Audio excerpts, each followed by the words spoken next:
Bentornati nel forum. Parliamo oggi della serie TV The Man in the High Castle, serie liberamente tratta dall'omonimo romanzo di Philip Dick, edito in Italia con il nome de La svastica sul sole, che vorrei aver letto, sarebbe stata un po' più utile per questa recensione, ma chi se ne frega. Prodotta da Amazon Studios, questa serie ci porta in una realtà alternativa in cui le potenze dell'asse hanno vinto la seconda guerra mondiale, essendo i nazisti arrivati per primi nello sviluppo della bomba atomica. Premesso questo, informandomi ho capito che praticamente la serie ha preso molte distanze dal romanzo originale, specialmente per quanto riguarda i rapporti tra alcuni personaggi e alcune tematiche trattate.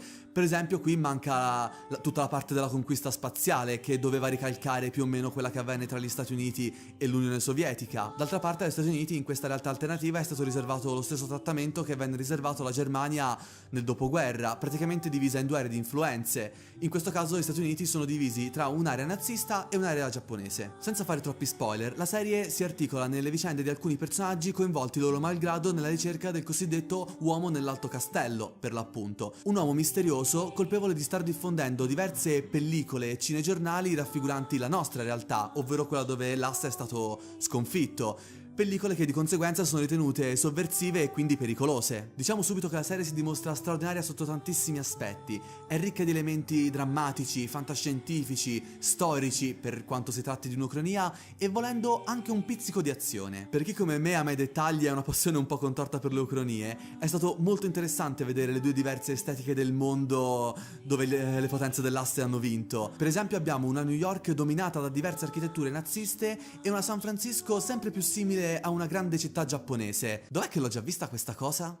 Oh, giusto. L'aspetto estetico di questo mondo conferisce al tutto una carica molto inquietante, facendoci capire quanto la realtà sarebbe potuta essere terribile. Il rigidissimo mondo nazista, con i suoi dogmi e le sue svastiche ripetute costantemente in ogni angolo degli edifici, sembrano capaci di sovrastare anche il più deciso degli uomini, mentre nella costa pacifica gli americani sono costretti a vivere tutte le imposizioni del sistema giapponese nel razzismo più totale. Parliamo ora dei personaggi. Ce ne fosse uno scritto male. Sono sicuro che buona parte della caratterizzazione derivi dal libro. D'altra parte dal lavoro di Philip Dick è stato tratto quel capolavoro di Blade Runner, e non a caso Ridley Scott figura anche tra i produttori della serie. Scendendo nel dettaglio, sono molto particolari le interazioni tra i personaggi e il loro rapporto con il mondo dittatoriale.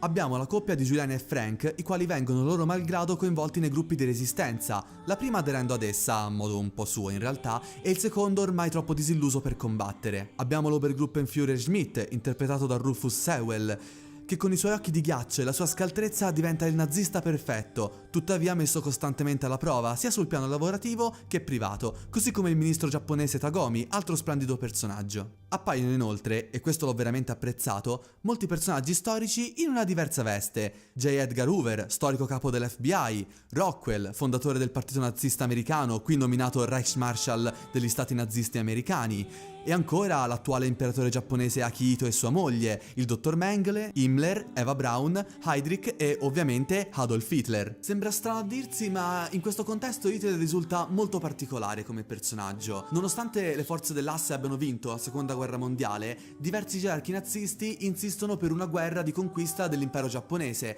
mentre Hitler preferisce mantenere la pace concentrando i suoi sforzi nella ricerca dell'uomo nell'Alto Castello. Quindi, per farla breve, abbiamo un Hitler pacifista. Hitler, pacifista.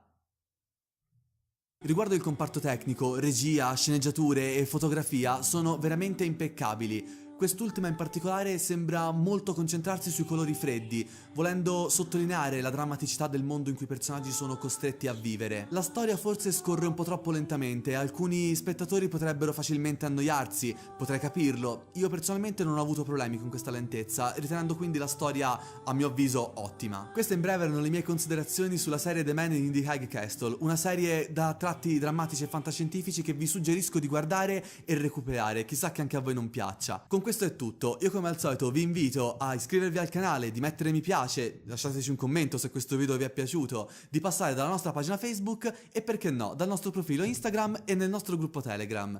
Daniele dal forum Sententiam, chiudo.